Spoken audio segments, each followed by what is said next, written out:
Hey guys, welcome back to Pixel Rich Games. In this episode of Hyrule Warriors Age of Calamity, we're finally at the last boss who's by far the fastest compared to the first four that we tackled in Master Kohga's dominating very hard mode like a pro series. If you haven't seen those yet, check out my channel to watch how we can control them. I'll also leave links in the video description. Like I said in my previous dominating very hard mode vids, I want to encourage you guys to play more of hard mode. I know this may be a little bit too much challenge for some, and that's exactly what this video is for. Believe me, once you have these easy to do strats down, you'll be able to enjoy the game more as enemies won't insta-die, giving us enough time to do some pretty cool stuff. Let me just go through some minor disclaimers before proceeding. This clip was done in very hard mode, and this means that the stuff that you see here will also work on easier difficulty settings, but were not designed for them and would probably be overkill. Next, we go to the weapon I'm using. I'm currently running a Demon Carver with 74 base attack damage. It's pretty easy to get this weapon base, so don't use too much resources upgrading anything less. This isn't a normal drop though. This comes from an octo-polished weapon. Based from the data that I collect during my live streams, when running Master Kohga, there's approximately 30% probability that a rusty weapon drops. Then there's about 70 to 75% chance that we get 74 base damage after octo-polishing those. Take note that all the drops that I octo-polished for these numbers came from Unnatural Disaster. Another thing to note is that difficulty settings don't actually affect drop rate, so if you do prefer, you can get this on lower difficulty settings. Next, let's talk about my attack speed. Compared to my last 3 videos, I'm now sitting at 26% attack speed, up from 22%. Based from my personal experience from a couple of runs after I did the upgrade, in Master Kohga's case, more attack speed is absolutely better. I know some would argue that it's better to match the strong attack damage seal to get the damage bonus from seal matching, but let me say it again. For Master Kohga, attack speed is king. Even if you're only working with 20% attack speed, there's no need to worry. Like I always say on stream, I consider Master Kohga to be a control type champion. His damage output is so-so, but his means to control boss fights is top tier, so let's use this to our advantage. First order of business, let's break down this Lynel fight. There are 2 common moves that this Malice Lynel uses to open fights. The first one is when it turns blue to tell us he wants a taste of our remote bomb. Oh wait, we have one of the strongest, if not the strongest remote bomb in the whole game. This is a golden opportunity for us. A well-distanced remote bomb can nearly take out its full weak point meter, and squeezing in a few Ys after the remote bomb animation will finish the job, leading to a free weak point attack. If the Lynel doesn't open with this, it would most likely do its double dash attack, which is relatively easy to dodge for a flurry rush. After completing flurry rush, immediately start the YYY-XXX combo.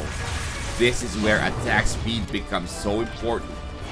If you don't have enough attack speed, you might not be able to complete the combo for the stun to kick in. But whether you do or don't, it's all good. We're still building up stress. Aside from these 2 attacks, there are only 4 other attacks that we need to watch out for. First is the jumping spinning attack. Then, the next 2 are very similar, but the first immediately starts the attack sequence, and the next starts with a battle cry. All these 3 can be avoided by staying clear and re-engaging after the Lynel has landed back on the ground. Yes, All these 3 attack patterns makes our Lynel friend jump. As soon as we re-engage, we should attempt to do our YYY-XXX combo again. Again, we may or may not be able to reach the stun in the combo, and this depends hugely on how early we are able to start the chain of attacks. If you're able to stun the Lynel, that's great. Our main goal is to again build up stress and fire that magnificent laser and work our way to our bigger goal, our weak point attack. Once you get used to these patterns, you can start dodging them with the intention of doing a flurry rush. This helps a lot in dealing damage to Lynel's weak point meter, plus it sets us up to a guaranteed YYY-XXX execution because we will not have to close the distance before starting the combo. I'm not sure for 20% attack speed, but for 22%, it's absolutely free. The last attack I would say is the one that catches a lot of people off guard. This is the elbow to the face attack. There's no easier way out of this but to get familiar with it and get the timing down for a free flurry rush, leading to the more desirable situation that I just mentioned. Now all these are the core strats in playing with the Lynel, but let me tell you the actual difference between 22% and 26% attack speed. At 26%, we no longer need to use fancy tricks like firing our remote bomb to help us hit the Lynel's weak point meter. No longer necessary. Once the stun on our YYY-XXX combo hits, there's no longer a reason to stop mashing X till we're fully stressed out and primed to unleash the Death Star on poor Lynel Richie. I will say it again, for Master Kohga, attack speed is king. Now let's watch the whole sequence from 100 to 0.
Click here to watch and learn how I play with Talus using the wielder of the Immortal combo, two-handed weapon link.